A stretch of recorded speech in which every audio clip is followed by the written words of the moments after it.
Raise your hand if you could use some tips on how to deal with anger before it makes you say and do things you regret.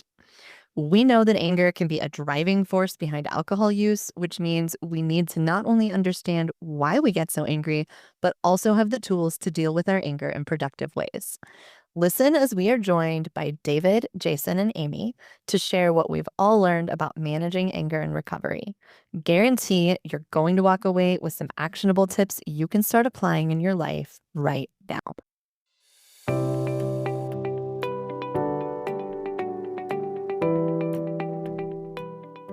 Welcome to Through the Glass Recovery Podcast, where we believe that connection is the opposite of addiction, vulnerability is the antidote to shame, and that recovery isn't just rewarding, but it's also a lot of fun. We're your hosts, Steve and Julie. Listen as we get together with friends to shed light on the hard things, talk about the other side of addiction, and how we create a life so full, there's no space left for alcohol.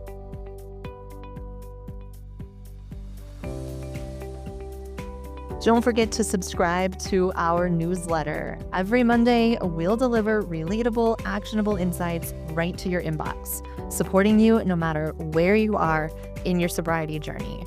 You can visit our website at throughtheglassrecovery.com to sign up.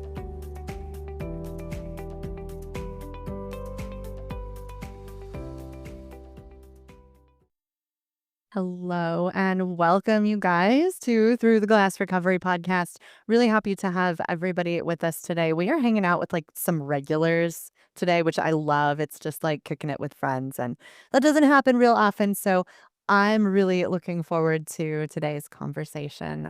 I'm going to have all of these folks introduce themselves to you because I know we've probably got some new listeners who haven't met them yet. And I'm going to let ladies go first, and we will start with Miss Amy. Well, hello, guys. My name is Amy. I live in the DFW area of Texas. That's Dallas, Fort Worth. I work in eye care for one of the big companies here, and I am 375 days sober today, little over a year. So I had to go and look real quick. I'm glad to be here.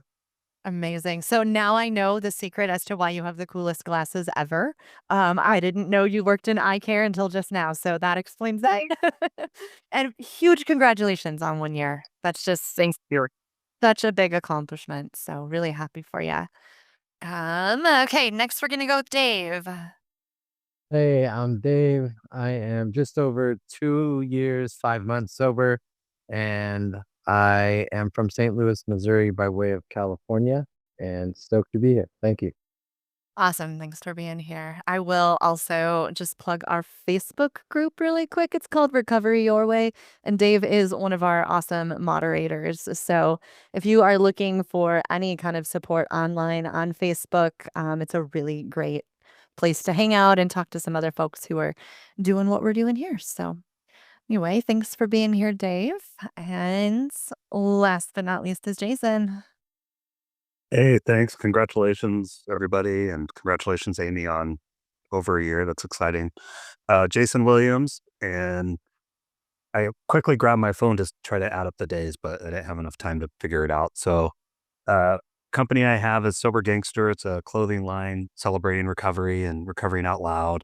And we also just launched a sober living house. Sober living houses here in Idaho, where I'm based out of, is Boise, Idaho. So we have a bunch of sober living houses opening up here soon under SB Living.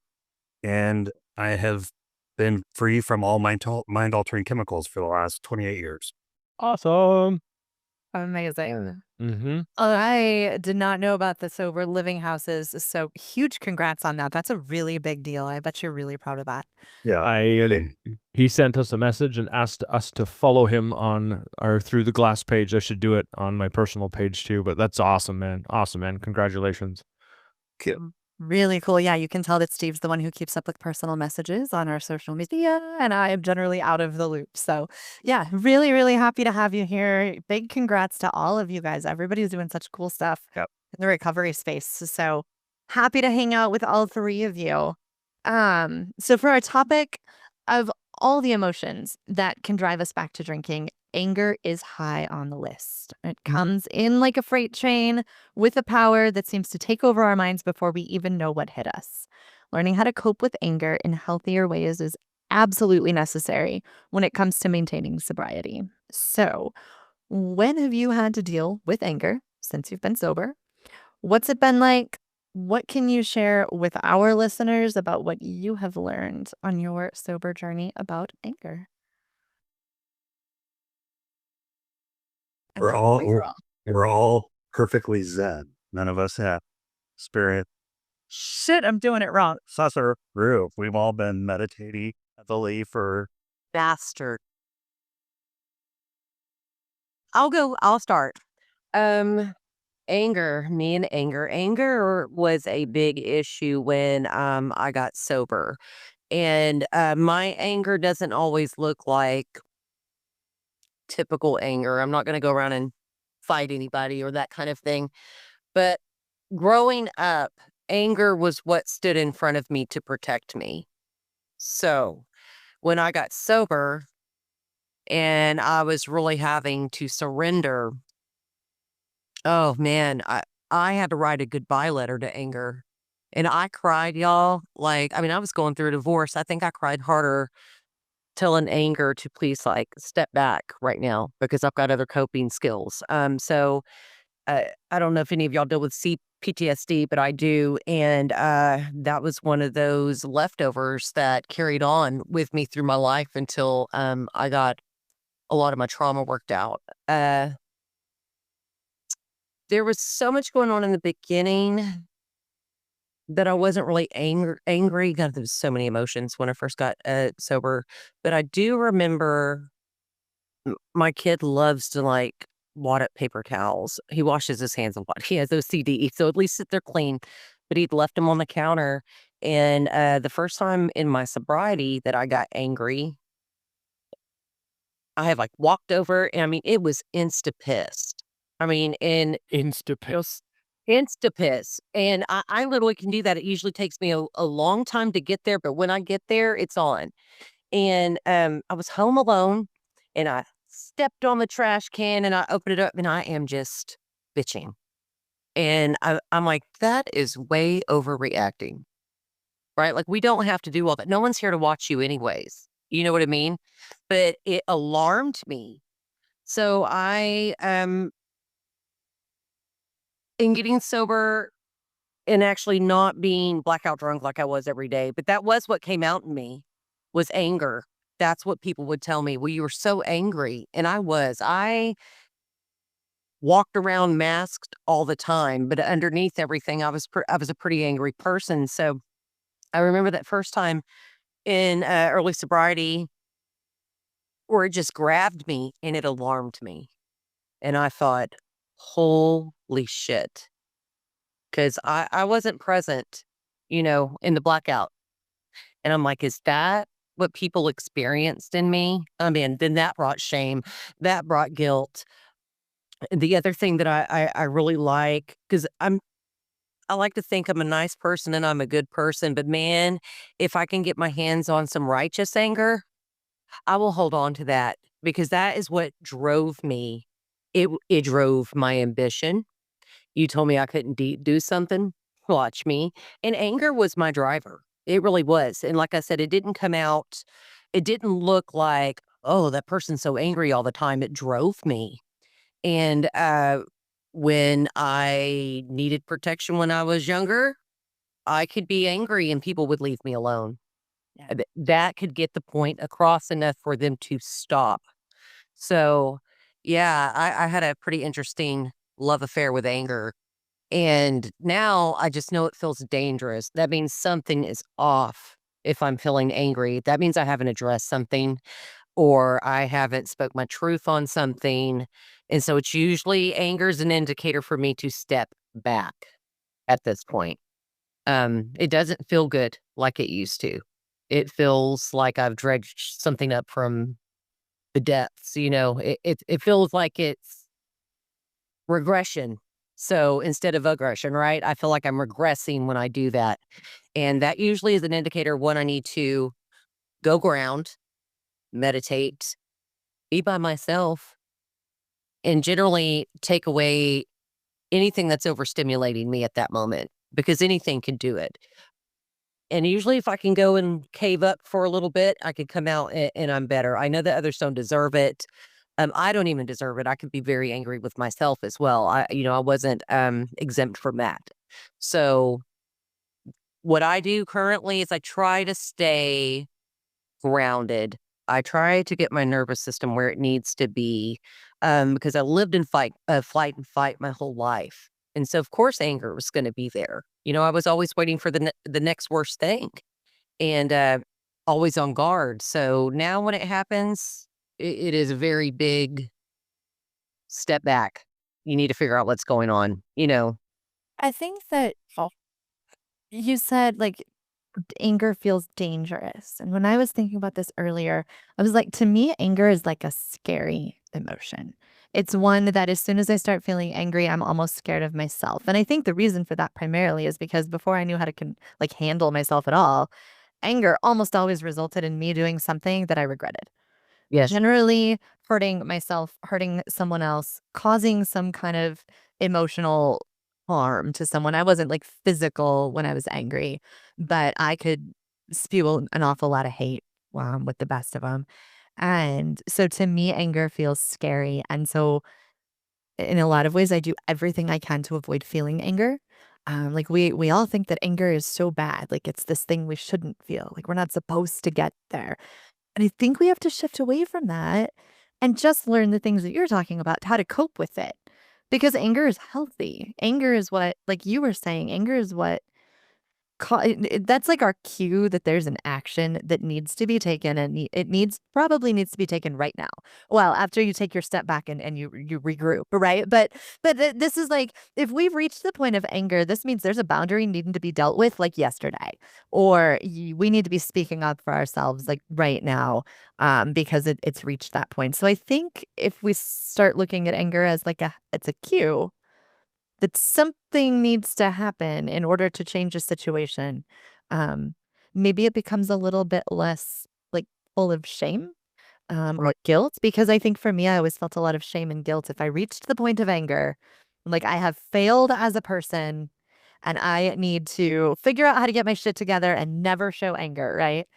And that's not what it is. So I don't think anger has to equal shame and guilt. And I agree with that. And while you were talking, I was just thinking, I grew up in a house that was kind of ruled by anger. So I was very familiar with anger. And when I do express it, I feel like that person. And it makes me go, oh no. It's a skin crawly kind of feeling. After in the moment it isn't, but after it's definitely skin crawling. I want to hear what Dave and Jason have to say. Yeah, I was gonna touch on, Julie saying anger can be scary, which is true for now. For me now, in the moments when I get angry, sometimes it can bring back those flashbacks of when I was in active drinking and I would get angry, and I can see the look on my kids' faces when I was yelling or slamming a door. And it brings those feelings back up, even though the anger now doesn't get as out of hand as it did in the past. It might be yelling at my kids to pick up their toys or whatever, but still sometimes those feelings can flood back in just by a look in their eyes. And it'll remind me of like, man, just that voice, is that bringing that up for them? Do they remember how I was acting back then? And then it can bring up those thoughts of shame easily back into my life now. Early on in recovery, I was very angry when I got back home from rehab, and it was the littlest thing that would set me off, and I would just wanna leave the house, and I would drive around, for hours and not wanna come home. And I was probably, in hindsight, angry because I've put myself in the position to where I had to go to rehabbing and fix myself and work on myself to, course correct all the wrongs that I have made. In the moment, I think I was angry because I wanted to just point blame. Nobody understood what I was going through, or um, why can't X person understand what it's like to be somebody who's in my shoes. And I just wanted to point blame, and when really I just needed to point the finger back at myself and understand that it was my work that had to be done to navigate the anger. And it was tough. It was really tough back then. My temper would go off really easy. And now through lots of counseling and communication, anger is a lot easier to navigate. If there's a moment, I could just put a voice on it and just say out loud, like, "Hey, I'm angry right now. Can we talk about it?" Or "I'm angry right now. Can I give myself a timeout for 5 minutes so I could just cool down and chill out about it?" And I found these tools that can help me navigate anger easily, rather than have it consume me when the emotion comes up. What you said right there, just naming it is huge. Whether it's to yourself or whether it's in conversation, just saying the words, I am angry, almost takes some of the power away from it and gives you a sense of some kind of control. So I think that's huge, and it's not something that most of us do very often with any emotion. We don't just say out loud, "I am angry," or whatever it is. And there's a lot of science behind the power of just naming an emotion like that. Also, Definitely. Now it's funny because I'm so in tune with my emotions that as anger starts to come up, I'll say it like ahead of time, preemptively, like, "Yo, I can feel myself starting to get angry right now. Let's just put a pin in this thing and not talk about it." So it's almost like, you know, stopping it before it gets to the full potential of anger. I can feel it coming on and I can say it. But equally, I can do that with other emotions too. It doesn't have to just be anger. I can put it voice on all emotions from happy to sad to any of them. definitely. Jason, you got 28 years. There's got to be and one in all of the Zen. There's got to be like one. It's so funny, like sitting here talking about it, and like the the gift of having consecutive recovery for a long period of time is I haven't had to use any mind altering chemicals. On the flip side of that is I have experienced so many emotions over the years, and there's been so many things I've been angry at through because the as I've got to stay sober and live this life of freedom, like I've got to experience such beautiful abundance and blessings and gifts, kids, marriage, success, but then I've got to experience divorce and death and bankruptcies and firings and like I've got to make a lot of have a lot of opportunity for growth, and then I've had a lot of opportunity for mistakes. And I really loved where kind of the conversation went. I wrote something down because it really resonated with me that anger is a catalyst to action. Because I really loved like what we were talking about. I'm such a firm believer that like I have the ability to take any emotion or like I can take the truth and I can use the truth for good. I can also manipulate the truth and I can use truth to get what I want. Like there's a light and dark for me and everything. I can, there's a positive, there's a healthy ego that I can have. I can have an unhealthy ego.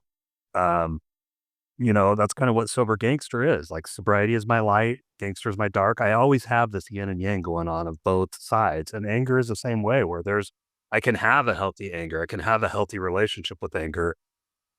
And I can be super ugly, toxic, destructive with anger.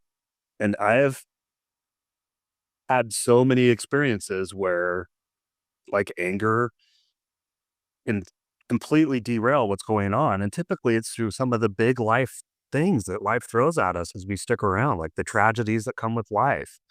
And when that big anger happens for me, like I found my solution to freedom through the mechanism of the 12 steps. And through that mechanism of the 12 steps, having some sort of psychic change or spiritual experience through working the steps.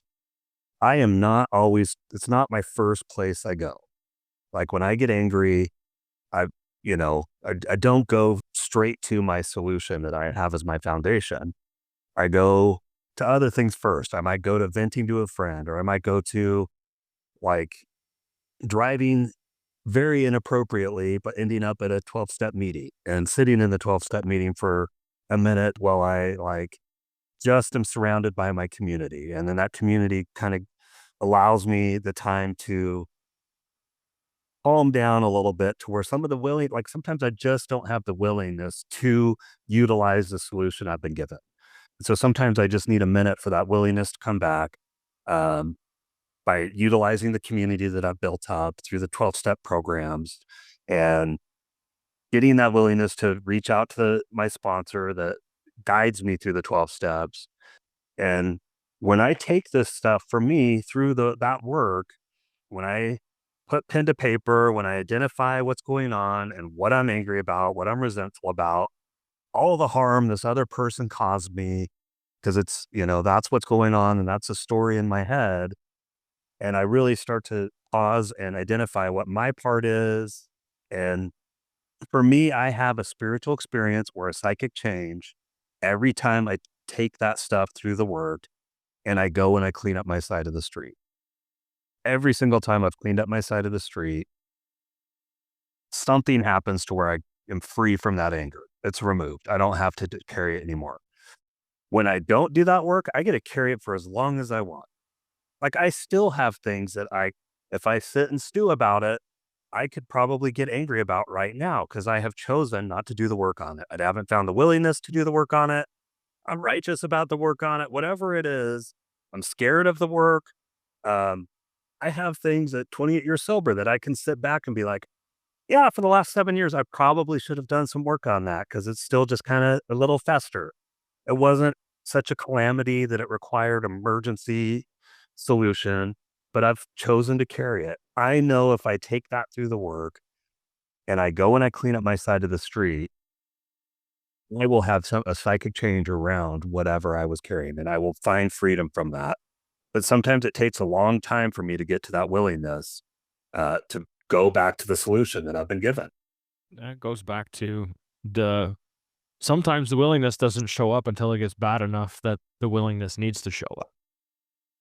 So you're better off carrying it around because what's the point of doing the work? It's not affecting my life today. Or it's not going to affect my life for the next 2 weeks. It's not going to affect my life for the next however many years. I get that. The one thing that you said that really got me was, and I wrote this down, was outward anger for me is generally a bad thing. And inward anger for me is generally a good thing. And you mentioned it. The anger comes with, it's a catalyst to action. Right? And so when I'm inwardly angry at myself, it's because I haven't done something.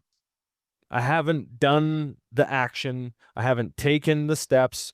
And by steps means, talk to the person, have a conversation, talk to a friend, start figuring out how to move through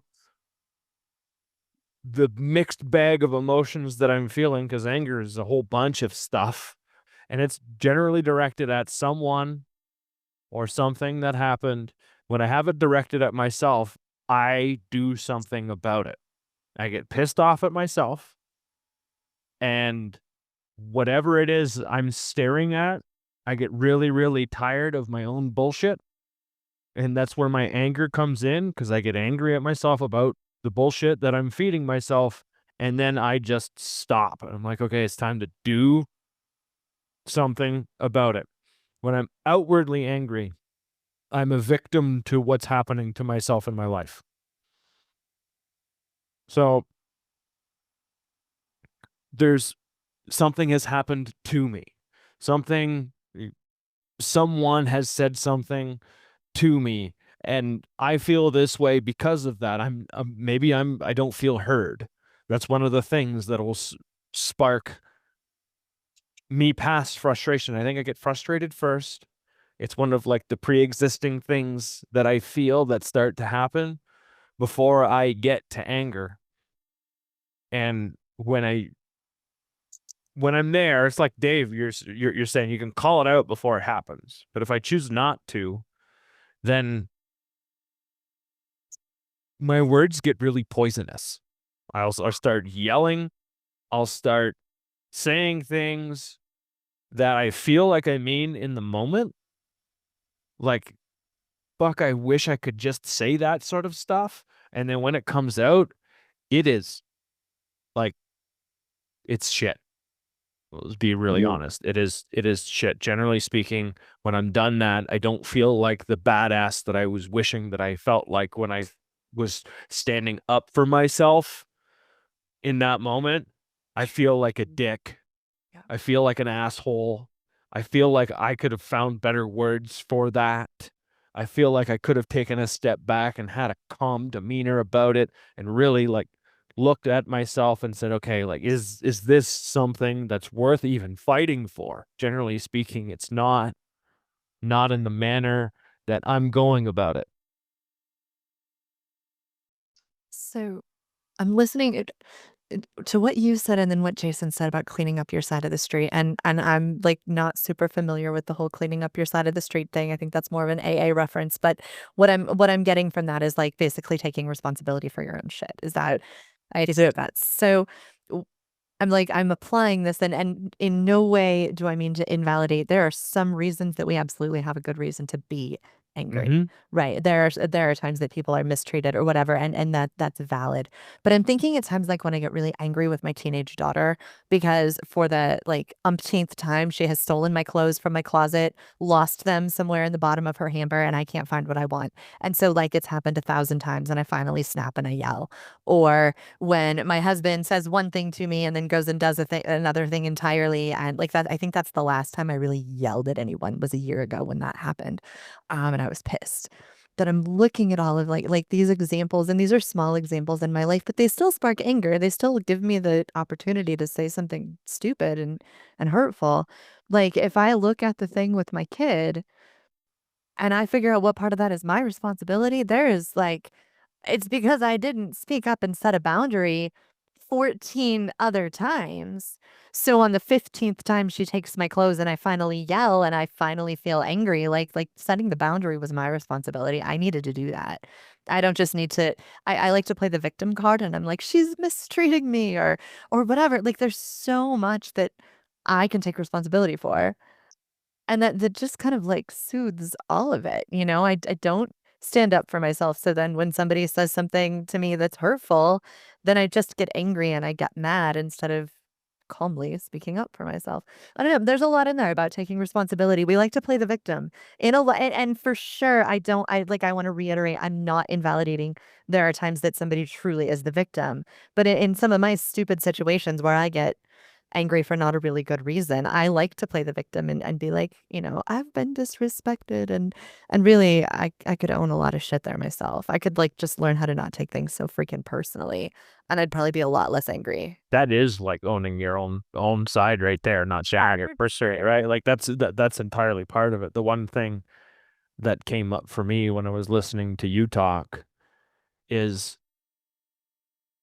a lot of the times when I'm angry or when I get angry and I haven't spoken about it or dealt with or whatever, if I'm not doing that and it's directed at the person or thing, whatever I'm angry about, I'm taking that shit out on something else, somebody else, or whatever that is.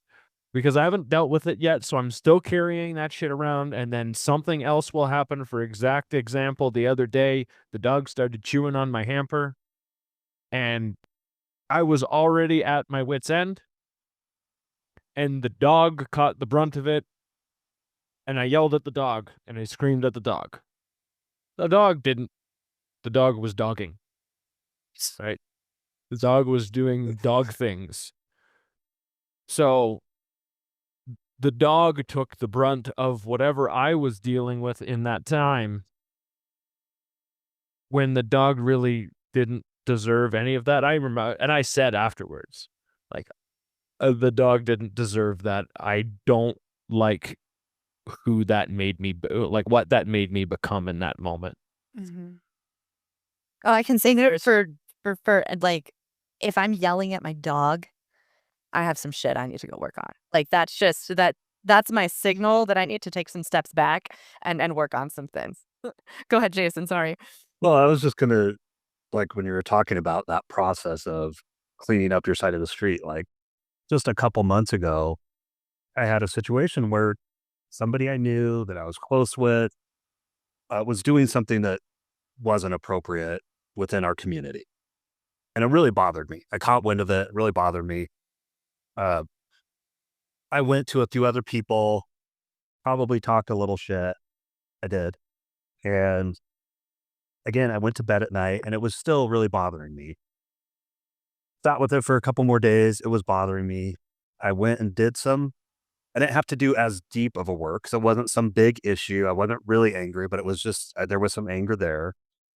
But what I came to find was like my part in that. This person didn't do anything to me, but my part in that was like I went and gossiped to other people about it. And so even at 28 years sober, I went through the same solution that I learned when I first got here, when I first got sober. And I went to the person that was involved with the situation. I made amends for gossiping instead of coming directly to them and discussing it. I had a conversation about why it was bothering me. And then I also went and made amends to the people that I gossiped to.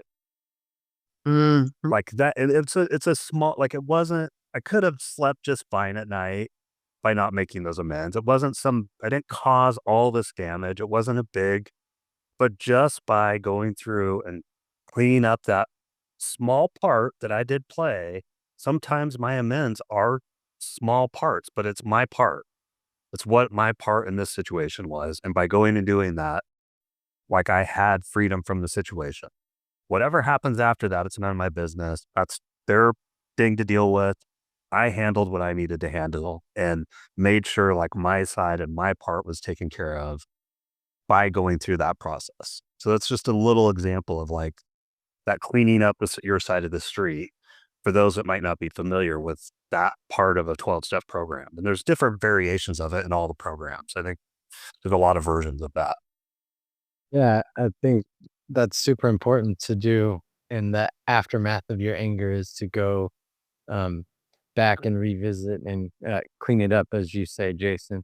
I think going back to what Steve was saying, when I'm in the moment and I'm saying some shit to somebody because I'm angry, for me, I get stubborn, right? I'm saying something, and in my head, I know I'm angry and I'm just lashing out. But then I kind of dig my heels in even more. Like I'm gonna stand my ground. Like in that actual moment of anger, you're not getting sorry for me in that moment because I'm gonna stand my ground and hold out and hope that you start to think that I am right. You know, like I'm gonna stand my ground. I really have tried to learn a lot in those moments to be able to stop myself when I realize that I am in fact the person that is wrong in the situation and try to own it in the moment. But in in real time, it's really, really hard to do. You know what I mean? Like that anger is fueling you, and to be able to stop yourself and take a beat and be like, you know what, I'm overreacting right now. I'm sorry. I shouldn't be yelling at you. Like I, I'll get there. I'll get there. But I that's really hard to do in the moment. It's really hard. But um, super important, as Jason was saying, to go back though and revisit those moments when you have to, and take care of your end of whatever the reason the anger was there. Yeah, I agree with that too, because I also work a 12-step program. And so I almost get angry and stubborn because I do have a solution and I don't want to do it.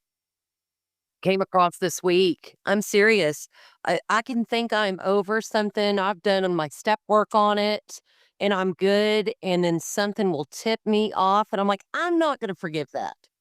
I start making these rules around what I'm going to forgive because I struggle with what forgiveness really is. And I actually have it on my step to do some looking in my Brene Brown stuff tomorrow because I need to see some definitions of what forgiveness is because I don't think I'm matching on the inside what you're wanting from me. And then I get stubborn because I'm like, I shouldn't have to forgive somebody because people ask me to, you know? So it kind of goes into this whole thing. And I really do come out on the other side when I'm done acting like that. And I feel like I'm about 5 years old. And I'm like, okay, here I am. I'm stomping my feet. I'm being a 46-year-old brat. And I'm just so damn stubborn. But again, in anger, the way it's been good for me too. But while we were talking, I was thinking, I was like, what is Steve, you said not being heard. That literally comes up in my therapy because I'm not heard. But when Amy gets upset enough, everyone's going to listen. I'm going to change the whole feel in the room. That becomes the reward of the anger, right? Yeah, but it's awful feeling, man. It's awful feeling, but let's talk about this for a hot minute because that reinforces the anger. I'm not being heard. I'm going to speak up. I'm going to be loud. I'm going to be these things until I am heard. Dave, you said stubborn, right? Like until I am heard, dig my heels in. The reward is regardless of the chaos that I just caused, I got my point across. Right? Yeah, and I was heard. And then that goes back to the poison, Julie. That's why my anger feels scary to me. I think I've described to you, Steve, before, is that my anger doesn't look, I might look a little scary when I'm really pissed off, but the things that I can say, I grew up in a family that taught you how to look at vulnerabilities. So I can pick them right on out without thinking about them. They're already cataloged and noted. And that's not something I want to practice, but it is something that I notice that I can do. Right. So when I do get angry, and if that happens, oh, there's a lot of guilt. There's a lot of shame. And what I've kind of learned about my anger is that it is always born generally through hurt. What really happened is you hurt my feelings. And I grew up in a space where vulnerability was attacked. So guess what you get instead? Right back in your face. And then my kid, I think when you grow up in a home with a lot of anger, you tend to be a reactive anger person. My kid came in the other day, totally upset. And he was being loud about it, whatever. He was upset with me. But I found myself getting pissed off because he was upset. And what it was is I couldn't change it for him. So powerless. And so I had to watch him uncomfortably. It made me really uncomfortable, but I'm trying to sit in those things. He's allowed his emotions. And he goes, "Are you okay?" I said, "I'm grounded right now. I'm going to be very still so you can do what you need to do. I'm here to listen and guide. I'm not going to tell you what you need to do or how to change it." And he was like, he actually came and talked to me. You know what? And then in an hour, he was okay. But when he left, I sat down in this chair and I went, oh, that was a lot of work, man, because I wanted to go and like that. I wanted to jump into my natural state as well. So, man, anger is so fascinating. Julie? So Yeah, I was going to say, you had something. You were. yeah, I'm listening to what both of you guys said.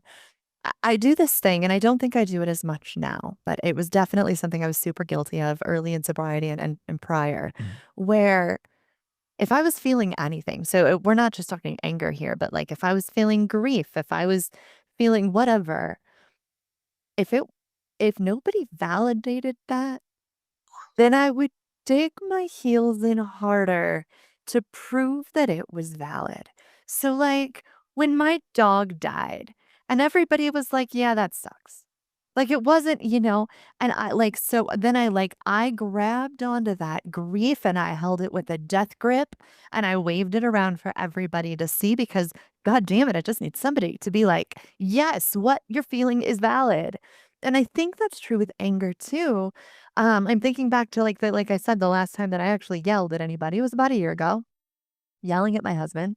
And instead of being like, you know what, you're right. He was like, well, but and the excuses and the basically saying you shouldn't feel angry. So then I dig in my heels and I'm like, I go even harder because I'm even more angry. And we can't in the moment when we're angry, we can't necessarily tell somebody like, what I need for you to do is be like, yes, your anger is valid. But this is also a tool we can use with other people, right? If somebody's really, really angry, like you just said, Amy, if somebody's really angry, all you have to do is be like, man, it makes sense why you're feeling that way. This is really crappy. And it takes is like it just lets that person take a deep breath and be like, right, this is valid. And I think we can also validate our own feelings too, right? So if somebody like we all know, like, and I think this is kind of a joke between men and women, like if your wife is angry at you, do not tell her to calm down, right? She's crazy. Or that she's crazy. Hey, but I think that we can also tell ourselves, like, when I get angry, I'm like, calm down, get it together, figure your shit out, whatever. If instead we're like, I'm really angry. It makes sense why I'm really angry. Like, this is a valid feeling because X, Y, and Z. Then it just takes a little bit of power away so that we can start to look at it with a little bit clearer of a lens instead of all, through seeing red. So there's a lot to be said for just validating either your own emotions or somebody else's emotions to simmer the emotions down a little bit, whatever they are. Yeah, that's what I think makes it really tricky, right? Because you want the validation, but often in those moments, like I feel like I'm angry for a valid reason, but for the other person to understand why I'm angry is is hard to make happen, especially in those moments, right? It's funny because when I go to counseling, like they give you all these wonderful things to do in a moment like that. Like, yeah, you should try to say this when you're in a moment of anger. And I'm always like, do you do that at home? Like, there's no way. This is not how people react. There's no way. It doesn't work like that. Like sometimes I have to ask my counselor, like, are you the perfect person? You're just sitting here in front of me. You handle every situation perfectly every single time, But yeah, it's hard to get the validation when both sides are feeling like they're valid for their stance in the situation that's happened, right? Yeah. That's just learning like healthy relationships, healthy communication. That's two people being able to see, I see how you could feel that way. That makes sense. And then the other person being able to say that back. And like, I don't think any of us really have mastered that level of emotional maturity, but that is what it should look like if we're rocking it the way we wish we were. I saw a reel and it said, anger is a punishment you give to yourself for someone else's behavior. Mm, And yeah. as soon as I saw that, I was like, fuck. It made me look at anger a completely different way.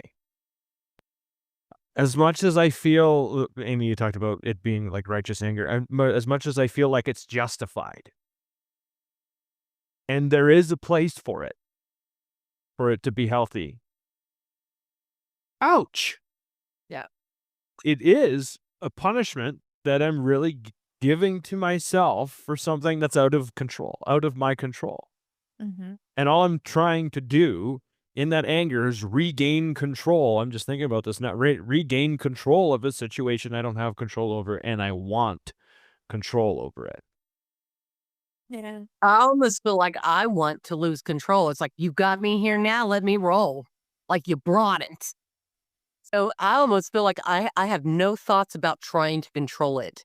That's why it's scary to me because I'm like, we're here now. It's Let's go. Anger is Yeah. And Dave, Jason, it's different if you've been in therapy with someone and you know how to fight, right? But then if you're doing that work, like I am on myself, it sounds like you are on yourself and you work a program as well. Not everybody's working a program. Not everybody goes to therapy to go take 3 breaths. So you're having to come against people sometimes and you're going in your head, you don't know how good I'm being right now. I'm going to be good. I'm going to be quiet because I know you don't understand what I do. But man, so I think that's almost like in me instead of trying to fix it or control it, I'm like, I get to be out of control, tops off. So, and then I feel guilty, but it feels really good in that minute. I'm not going to lie. It feels good. For like 1 minute. Yeah. Yeah, for like a minute. Yeah, that's it. That's a good point. I think that's why often early on when I got back from rehab, I was so angry because I couldn't make the connection of like I'm the one who went away and did this work where everybody here in real time was living life like normal and I came back and was plopped into it. So I was angry. I'm like, well, like I did this changing. Why didn't anybody else change? Why, how come you're not seeing the work that I did. Look, here I am. Ta-da. I did what I was going to do, and I came back wanting everybody to just welcome that with open arms. But it was, life was different and it had to be navigated differently. And I had to learn a whole lot of things differently. And it kind of smacks you in the face for a minute and takes you back. And it's like learning to walk all over again. I think also in our programs, for those that do work a program, but for everyone in whatever path they take, the reason anger is so dangerous for our sobriety is because that thing I just described, where I just said tops off, it's balls to the wall. That's scary thinking. That's the thinking that drives me to the bar. That's the thinking that, where I'm not thinking. It is totally emoting. There's no logic. I'm seeing red, I'm mad, F the world, F you. And I could see where that is a scary thing for me in my sobriety. And I think that's why my anger scared me. Mm-hmm. And because I do have to watch it. Number one, I speak anger well. But two, it puts me in a place that no other emotion puts me in. And when I try to fight it and not be angry, that's what I'm trying to learn right now. How do I let this out in a certain way? How many times? Maybe I have to do it over and over. I'm not sure, because it keeps coming back to knock on my door. I think I've got it done and it's not. So I think it's going to have to be a time and distance thing, but I'm ready. I'm ready for it to not knock on my door anymore, because it consumes me for a couple of days and it's rough. You said something really important there. You're not thinking, you're emoting. And I think if nothing else, if we can catch ourselves when we're in a state of just emoting, we need to be able to grab ourselves and just go put ourselves in timeout. Like, it does not matter what the emotion is. Anger, maybe especially because it's so quick to grab us and run away. But if you can even just notice, fuck, I'm out of control. And then, like, and it takes practice, just like anything in recovery takes practice. Get yourself the hell out of Dodge. Go plant yourself in the bathroom, on the floor, whatever you need to do, until you can get back to the point where some version of rationality comes back, which may take 5 minutes or it might take an hour. But I think that if nothing else, if you can't remember all the tools, like Dave's talking about, with the therapist who's like, just do these things. If you can't remember any of that, if the one thing you can do is learn how to recognize, I am out of control, I am only emoting, I need to leave this situation. I think all of us would, and I say all of us, including all of our listeners, everybody, we would all be in a better place and would be facing a lot less regret and probably a lot less fear around anger if we could just teach ourselves to do that. Wouldn't be Everything scary, will come right? after. It just wouldn't. Go ahead, Dave.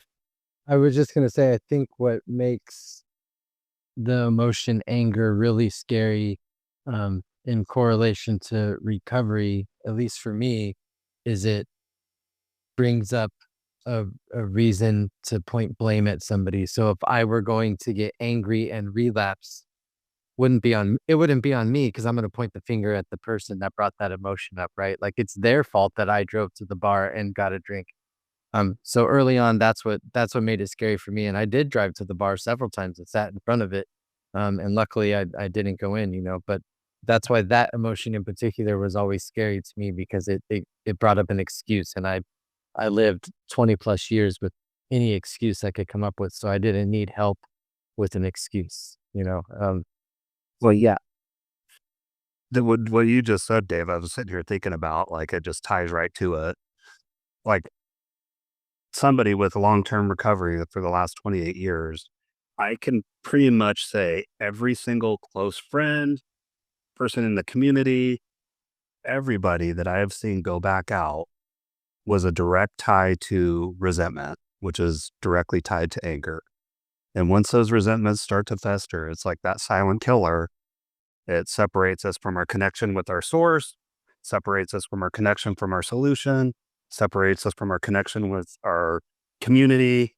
Now, the one person I'm angry at because me and my girlfriend broke up, or whatever it was, that resentment starts to fester to, well, none of my friends like me anymore. the community doesn't love me anymore. And all of a sudden, like people with long term, my first sponsor, somebody with long term recovery, resentment took him back out. And people that go back out, like there's no guarantee that we're going to find our way back. And so, like, of all the people that I've seen come in and out of recovery, I would say almost 100% of them, they went back out due to not having the solution for that resentment or not being willing to face the anger or face the resentment that they were dealing with. And finding their way back is, especially when you're carrying a resentment, it's hard for people to find their way back. And so I think it is like probably one of the biggest topics that we've talked about on here is it is one of the things that resentment kills people. They don't find their way back. Resentment doesn't harm normal people. Like normal people get to just move on with their life. But for someone like me, it has the potential of driving me to drink, which has the potential of killing me because that's my result. So, You know, the one thing you said there, and I'm going to try and find the words to this, that resentment that leads to the anger, the one thing, even in anger, the one thing that I am forced to do regardless is see the reflection of myself. And the resentment, if I'm avoiding it, I'm avoiding the reflection of myself. There's something about me that I don't want to see or don't want to deal with because I'm a party to it regardless. That's Jason, you talked about cleaning up your side of the street. That's me understanding what part I play in my own anger because I'm playing a part in it regardless. That's the solution. However you get there, whether it's through 12 steps or therapy or God, there's so many different ways to get to that end result. Sometimes all we got to do is talk to a friend. Sometimes we all mentioned it here. We talked about being self-aware enough to recognize that this is where I am and to put myself in a timeout, put yourself in a timeout and figure out what I need to do with it before it starts getting spicy in here for no reason. We talked about, I'm just going to wrap this up. We talked about like this is a great episode. I hope anyone who is listening to this episode found some useful tools, heard some stories that they can relate to, and hopefully do something with or feel a little bit more comfortable in your own skin, because you're definitely not the only one that goes through these hot bouts. That's for sure. I want to say thank you, Amy. Thank you, Jason. And thank you, Dave, for spending the time and sharing your thoughts and experiences on this. Really appreciate you guys. Thank you guys so much. Thanks for hanging out with us today. Please like, subscribe, and follow Through the Glass Recovery podcast so you don't miss any future episodes.